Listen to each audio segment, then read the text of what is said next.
Musik bukan matematika. Tidak ada tolak ukur pasti untuk kehebatan vokal seseorang. Masing-masing punya karakter dan gaya. Apalagi vokalis sebuah band grunge, di mana kualitas vokal bukan hal yang utama. Grunge lebih mengedepankan kekuatan lirik lagu dengan aransemen yang lebih sederhana. Tidak lebih kompleks dari heavy metal, tetapi juga tidak asal-asalan dan tetap memiliki skill. Dan salah satu nama dari genre ini yang tak akan pernah bosan untuk saya kupas, ialah Kurt Donald Cobain. Walaupun cara bernyanyi Kurt yang begitu-begitu saja cenderung monoton jika dibandingkan eksplorasi vokal dari ketiga frontman The Big Four grunge yang lain. Dan memang, lagu-lagu Nirvana tidak butuh vokal sekelas diva karena musik mereka lebih condong ke punk. Namun dari segi lagu-lagu mereka jangan ditanya lagi sob, populer dan everlasting. Lalu, apa saja sih yang membuat lagu-lagu ciptaan Kurt Cobain ini begitu terkenal, bahkan hingga saat ini? Yuk langsung saja kita gaskan.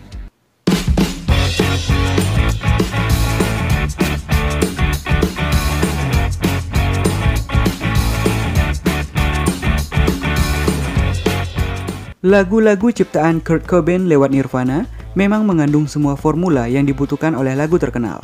Melodi yang dengan mudah nyangkut di kuping, ketukan yang memacu semangat, suara vokal yang penuh energi, ditambah lagi permainan instrumen yang penuh ledakan di setiap irama.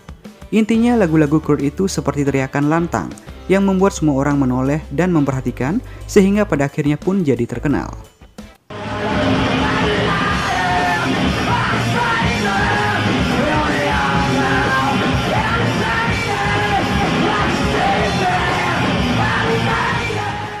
Namun, satu faktor pendukung utama yang benar-benar berdampak adalah momentum. Lagu-lagu Kurt tidak hanya muncul sebagai lagu semata, tetapi sebagai produk zaman yang mewakili dan mendefinisikan suatu era dalam lini masa peradaban modern manusia.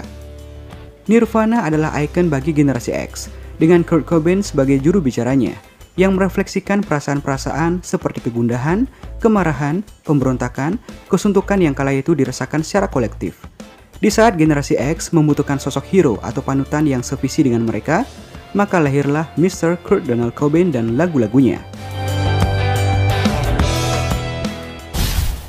Ketika mereka selalu dicokoki dengan lagu-lagu pop remeh dan musik hair metal yang mempertontonkan keglamuran superficial, musik Nirvana jadi pembeda yang sangat kentara. Mereka yang seleranya seakan terpinggirkan oleh industri musik dunia, akhirnya terjamah oleh lagu-lagu Nirvana. Kurt Cobain adalah image yang menunjukkan attitude, gaya dan estetika yang pas dengan ekspektasi mereka. Momentum pula lah yang membuat Nirvana jadi semakin besar, karena musik grunge yang mereka bawakan muncul dalam sebuah gelombang masif. Tidak ada yang merencanakan bahwa Seattle, sebuah kota pinggiran di Amerika Serikat, akan jadi pusat musik anak muda kala itu. Nirvana muncul bertepatan dengan kekuatan lain, seperti Pearl Jam, Soundgarden, Alice in Chains, yang secara serentak mengalihkan kiblat musik dunia. Fenomenanya mungkin persis seperti K-pop ya di era sekarang. Walaupun secara pribadi agak berat juga saya menyandingkannya, ya tapi itulah yang terjadi. Faktor momentum tersebut menyimpulkan bahwa lagu-lagu Kurt Cobain muncul di saat yang tepat untuk membuatnya jadi terkenal dan besar. Artinya, kalau lagu-lagu Kurt muncul di zaman dan generasi sekarang, belum tentu efeknya bakal sebesar itu. Meskipun secara kualitas akan tetap dianggap bagus, tapi efeknya terhadap industri musik mungkin tidak lagi revolusioner. Butch Vig, produser salah satu album Nirvana pun pernah menyatakan hal tersebut. Nirvana mungkin akan tersingkirkan oleh gelombang internet, media sosial, TikTok, dan lain-lain, yang sekarang jadi gelombang hiburan yang masif buat generasi muda. Ya, Kurt Cobain memang beruntung karena muncul dan pergi di saat yang tepat. Sekarang lagu-lagunya dan sosoknya sudah ada di level abadi dan tak bisa lagi tergeser oleh apapun. Lalu, kenapa noising musik yang diciptakan Kurt Cobain di Nirvana justru membuat hype industri musik era 90-an? Dari perspektif awam, kenapa Nirvana bisa hype dengan musiknya yang noise atau dirt begitu? Karena mereka yang menjadi penobrak di era 90-an awal yang sebelumnya masih populer dengan musik slow rock macam Guns N' Roses, Halloween, dan lain-lain, yang terkenal dengan riff, chord, melodi yang rumit dan dibawakan dengan sedikit jaim di atas panggung. Nirvana datang dengan musik sederhana namun menarik, yang bisa membuat penonton berpogoria, ditambah dengan aksi panggung mereka yang bisa dibilang agak gokil, sehingga menghipnotis penonton untuk ikut serta dengan kegilaan mereka. Era 90-an, musik yang sedang hype hampir memiliki gaya yang sama, terutama dari chord yang sederhana, tidak seperti kebanyakan slow rock di mana si gitaris yang pamer skill, namun dibawakan dengan kegilaan di atas panggung. Nirvana dengan grunge-nya, RHCP dengan funk-nya, Green Day dengan punk-nya, Slipknot dengan heavy metal-nya, RATM, Limp Bizkit, Oasis. Mungkin Oasis tidak karena mereka terkenal dengan sensasi sibling rivalry-nya dibanding dengan kegilaan di atas panggung. Betul nggak? Pada intinya, musik noisy bisa hype pada era itu karena bisa menggerakkan penonton atau pendengar untuk menggoyangkan badan dengan bebas menebas angin, yang dengan begitu mungkin bisa menghilangkan penat dan stres.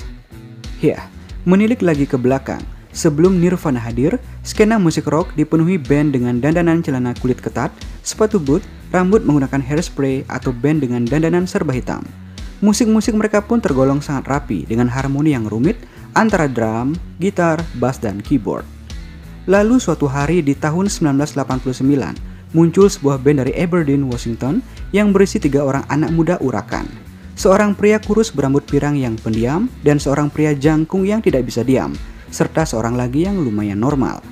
Band mereka awalnya berganti-ganti nama, sebelum sang vokalis, pria kurus berambut pirang itu, menonton sebuah acara agama Buddha tengah malam yang menginspirasinya menggunakan nama Nirvana. Di tahun itu, mereka merilis single Love Buzz yang dikerjakan bersama Sub Pop, label lokal yang jadi pilihan musisi lokal saat itu. Tidak disangka, lagu itu ternyata mengundang banyak perhatian. Nirvana meraih popularitas lokal dalam waktu cepat. David Geffen Company atau DGC, sebuah label besar yang mengorbitkan nama Guns N' Roses, tertarik untuk mengorbitkan Nirvana. Setelah menaikkan kontrak, mereka langsung tancap gas, mengerjakan album perdana mereka di bawah label besar. Awalnya album yang diberi nama Nevermind ini hanya disiapkan untuk diproduksi sebanyak 250.000 keping. Namun ternyata, antusiasme publik sangat besar. Lagu Smells Like Teen Spirit diputar berulang-ulang oleh MTV, dan sekaligus mendongkrak penjualan album Nevermind.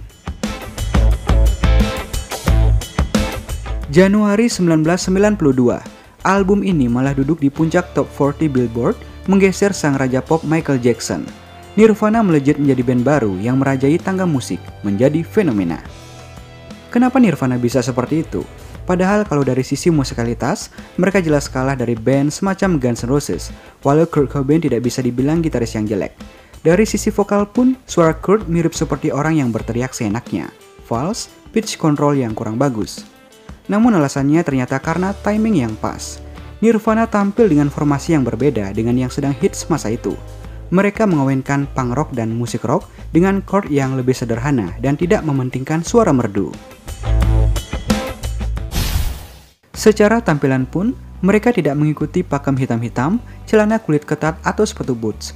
Mereka tampil apa adanya, dengan kaos dilapis kemeja flanel, celana jeans sobek atau sepatu Converse, sangat berbeda dengan band metal waktu itu. Semua itu jadi gabungan yang sanggup membius para anak muda yang mungkin sudah bosan dengan band rock yang begitu-begitu saja. Mereka berbeda dan itu yang menarik perhatian. Mereka jadi lambang perlawanan terhadap kemapanan yang membosankan. Mereka jadi corong sebagian anak muda waktu itu, meski ternyata jadi beban untuk Kurt Cobain. Namun, sangat disayangkan, Nirvana keburu bubar setelah Kurt Cobain ditemukan tewas pada tanggal 8 April 1994, sebuah siklus yang sangat singkat. Seandainya saja dia tidak meninggal, entah bagaimana nasib Nirvana.